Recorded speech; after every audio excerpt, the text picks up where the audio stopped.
So the news is out. Tyron Woodley versus Vicente Luque has been announced as in the works for the main card of UFC 260, Miocic versus Ngannou 2, and I can't wait for Tyron Woodley's comeback fight. I've been waiting for this for a very long time. I did not think it was going to happen for a while. I thought he was kind of falling in and out of love with his career, but now the chosen one has chosen one of the worst matchups possible for him right now in the welterweight division in Vicente, the silent assassin Luque, who has recently rebuilt himself after his loss to Wonderboy Thompson, which wasn't really a bad loss when you look back at it now, because I thought Luque could have won that first round against Wonderboy, but Wonderboy then went on to piece him up in rounds 2 and 3 and showed him the ropes a little bit in the striking department. But since then, Wonderboy has gone on to dominate Jeff Neal over 5 rounds, and now Luque's performance is not looking too bad, because we now know that Wonderboy is not this guy on the slide. He is a guy on the rise right now in a second prime, like a Brazilian, it feels like, with Wonderboy, somehow still on the rise and looking better than ever. It makes Luque's performance look even better right now than a guy, imagine if he lost to Wonderboy and then Wonderboy gets KO'd by Jeff Neal. Doesn't look too good right now, so Luque is still a savage. Rebuilt himself against Randy Brown more recently by TKO in the second round. Really badly beat up Randy Brown in that first round as well. Then Brown started to do quite well, but Luque just eventually gets to you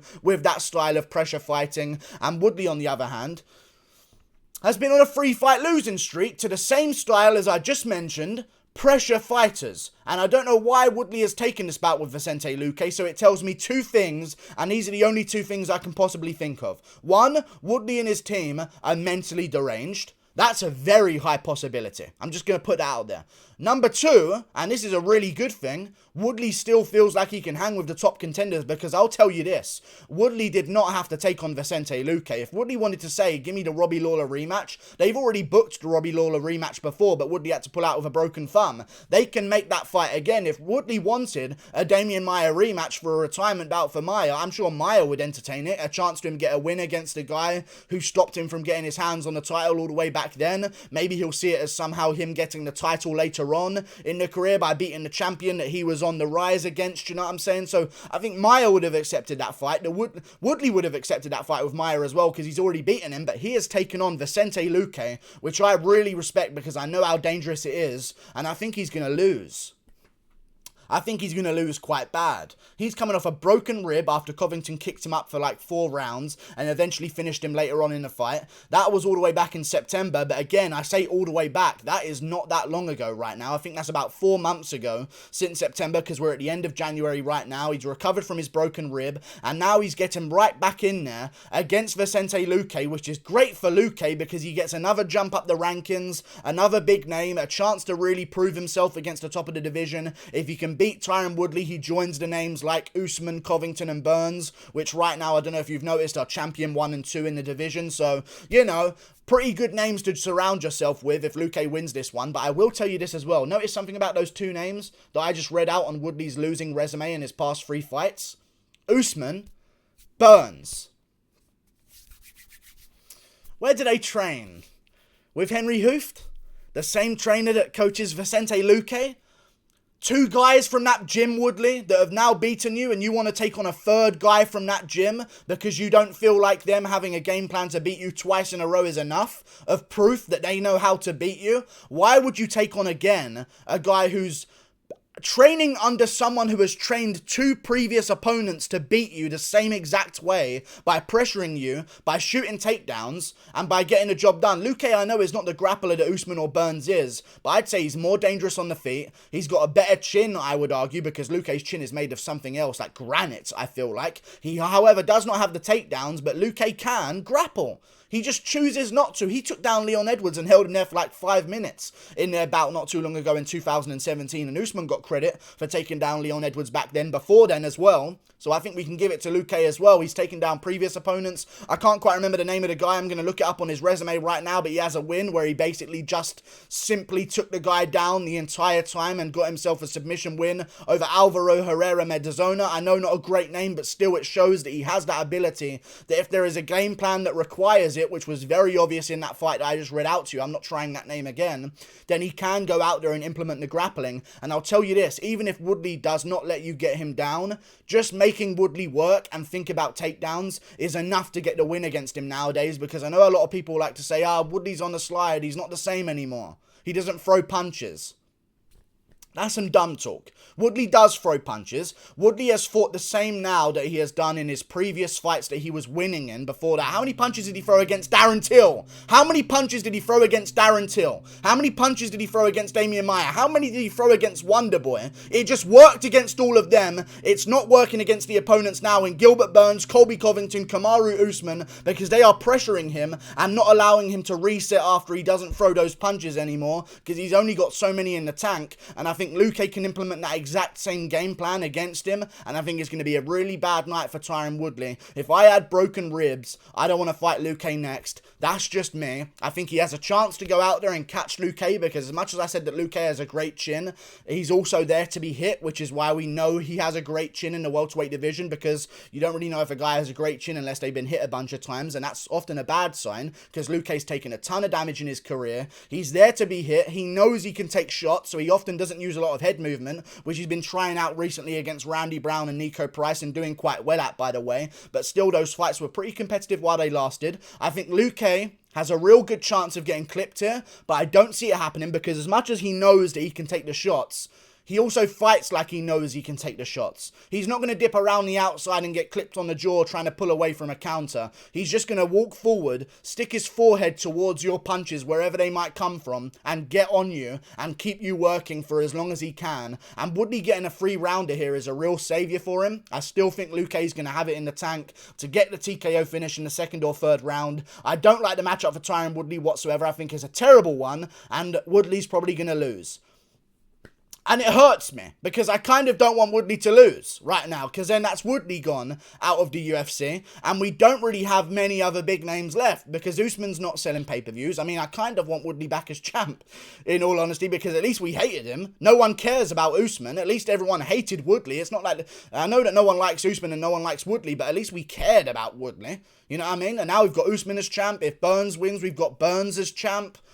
Like, I kind of want these names to stick around right now, and I think this is terrible matchmaking on behalf of Woodley. He should not have taken this bout, but he can win, and if he does win, he proves himself as still one of the top contenders in the division. I just don't see it happening here, because as much as people say that he's on the slide, he loses to that style of fight every single time. Covington, Burns, Usman, they didn't really even need to use their takedowns. Just pressuring Woodley and making him work was enough, especially with the Colby situation. Just holding him against the cage and using clinch control was enough to beat him. Luque does not need to get Woodley down. He just needs to get him against the cage and get his hands on him and maybe throw some knees to the body, some knees to the thigh. He's a massive guy for the division, as well as Vicente Luque, a huge guy. And I feel like right now, everyone in every division is getting bigger by the year. I thought weight cutting was going to go away, because Joe Rogan kept saying that it's not a good thing to do, even though it seems like it's the best thing to do if you want to be champ right now. I feel like everyone in every division keeps getting bigger. I used to see Woodley as a big welterweight. Remember the time when Conor can't fight Woodley? Woodley's just way too big for him. Conor's probably about the same size as Woodley at 170 that Woodley is. I know I used to think Woodley cut a lot of weight. He's got a lot of weight in his legs, but look at these other guys on the rise. Vicente Luque is the big boy with big hands and a big head, and I think he's going to go out there and chop down Woodley over 3 rounds, keep the pressure on him, push him against the cage. He has submission abilities as well, and Woodley's not exactly going to submit you off of his back, so even if you are shooting takedowns that aren't the best, he's hardly going to really be the guy to make you pay with a triangle or a guillotine. I know he likes to jump guillotines, but he doesn't really get them too often. Guys often seem to slip out of his guillotine. Colby did it, and then Woodley tapped straight away afterwards when it happened. Wonderboy slipped out of the guillotine of Woodley as well. He just doesn't seem to have the right grip on it. I don't think he has the arms for it, in all honesty. I don't think he has the forearm for it. I don't even know what it is, but it seems like his guillotine is very unsuccessful. But one thing I want to talk about, before those losses to Covington, Usman and Burns, the same losses happened before that as well. The same losses. Jake Shields, Rory McDonald, pressured him, tried to take him down, pushed him up against the cage, kept throwing, kept Woodley working, eventually getting the better of him over 3 rounds. And I think that Luque is going to be able to implement that amazingly, because he's had 2 game plans already written for it in his own camp. Why would Woodley take this fight? Why would he take this fight? I don't understand. But it's good things for the welterweight division. I thought we'd go through the card that they're on. 260, Woodley versus Luque. I've already got it bolded on my little fighter decks here. I thought I'd go through the whole card of what we got so far. Miocic versus Ngannou 2 is the main event. Co-main event is Volkanovski versus Ortega. In my opinion, the feature fight should be Charles Oliveira versus Michael Chandler. Build that name up for an eventual Poirier bout for the title. Let's keep Poirier out for about 6 months. Turn right around Michael Chandler because he took no damage whatsoever against Dan Hooker, who didn't throw a punch whatsoever for whatever reason. But still, Charles Oliveira also, I think, needs one more to really put his name on the map, to give him that title shot. Oliveira, Michael Chandler, make the fight happen. Another fight on the card that's already there is Jimmy Crute versus Johnny Walker. Woodley versus Luque fits in as the last fight on that main card very well. I like it. I thought I'd also read you some prelims that I've made. Brad Riddell versus Gregor Gillespie. Mikhail Pereira versus Muslim Salikov. Antonina Shevchenko versus Taylor Santos.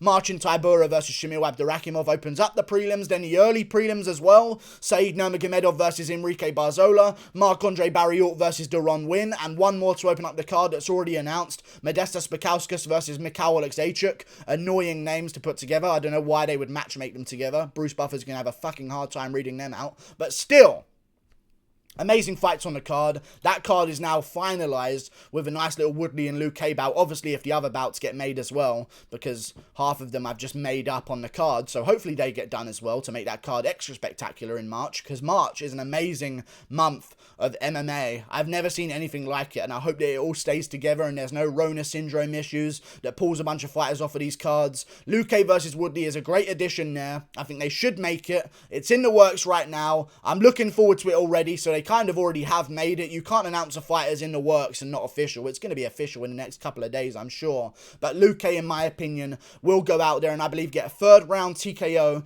against Tyron Woodley. Or no, maybe, you know what? I'm going to go with a decision. You know what I've noticed about Woodley? He's very good at staying alive. And there's not really much good things to say about Woodley's game recently, but I feel like we need to give credit where credit's due. Watching McGregor lose immediately to Poirier at a sign of adversity after those calf kicks started landing, Woodley is somewhat good at keeping his ego intact by not getting finished too badly. If he's getting smashed up against a cage like Usman was doing against him, he's just going to grab onto Usman and get a hold of him. He doesn't care if he gets taken down and ragdolled. Just please don't finish me in front of all of my rapper friends and make me look like a bitch. I'm going to tap out on my own accord against Colby Covington, not because he broke my rib with a kick, because I just felt something go wrong when I couldn't get that guillotine on him. I'm going to tap out. And now I'm back before Covington is, because of how bad that rib injury was. You know? I'm going to go down against Burns. I'm going to survive, but I'm just going to lose every round and not doing anything about it just to make sure that I survive and don't get finished. If Burns cracks me, I'm not going to throw back and try and get him. I'm just going to hold on, go to the ground if needs be, and just try and survive there as well. I think he's been sliced open a lot in his past few fights. Burns sliced him open. Colby sliced him open as well on the ground. That's only something that a guy like Luque is going to thrive on there. He's got great elbows. I think he can use them quite well, and I just see Luque landing good on Woodley at range, with the leg kicks, with the jabs, Woodley throwing a big shot, Luque using the momentum after Woodley throws the big shot to then turn it right back around on Woodley, who's now going to be resetting after throwing his big shot like he has done every single moment in his career so far. Reset after the big shot, reset after the big shot, and when he does that reset, Luque's going to follow him towards the canvas, or the cage, sorry. Follow him towards the back of the cage where Woodley will find himself, because his back and that cage, I swear there's magnets in each one of them because he can't keep away from it. And I think Luque eventually will get him against the cage, knee him to the body, push him up against the cage, knees to the thigh, foot stomps as well. You're going to see a real Hard Knocks 365 game plan employed, in my opinion. I don't think he has enough rounds to finish Woodley, but I think he definitely will beat him over 3 rounds. Enough to keep Woodley's ego intact amongst his rapper friends, of course. And I think after this one especially, Woodley's going to be falling in and out of love with his career, and maybe falling in and out of consciousness overall, and conscious thoughts and coherent sentences, because I don't think he's going to be continuing to take this damage much longer. This might be the last one on his contract, which I believe it might be. So Bellator, I don't know what Woodley's going to do. If he wins, good for Woodley. Let's put him against someone up those rankings, because there's a bunch of big names to match him against. And as much as I dislike Woodley, I like Woodley because of his dislikability. Do you understand? He's necessary in the division. You don't have to agree with everyone in the division. You don't have to like everyone in the division. But having him as a matchup, you can't deny, is amazing. And I don't care if they do a Covington versus Woodley trilogy or quadrilogy after Colby beats him 3 times. I'll still watch it just for the build-up, so long as Woodley gets in the same fucking room as Colby this time in the build-up, rather than sitting in his own and answering no questions. But actually, I kind of don't want Woodley back. Fuck him. Now I'm remembering that press conference. Fuck Woodley. Like and subscribe. Luque's going to beat him over the 3 rounds. 30-27, maybe 30-26 with a 10-8 in the third. I don't see Woodley winning, but we'll see what happens. I don't know what he's going to change. Woodley's done the same thing in every fight. Against Maia, against Wonderboy. He just won those ones because no one could pressure him the way these other guys can. And Luque's a pressure fighter. It's over for Woodley, in my opinion. Goodbye. Click that button up there. Like and subscribe. And I'll see you later.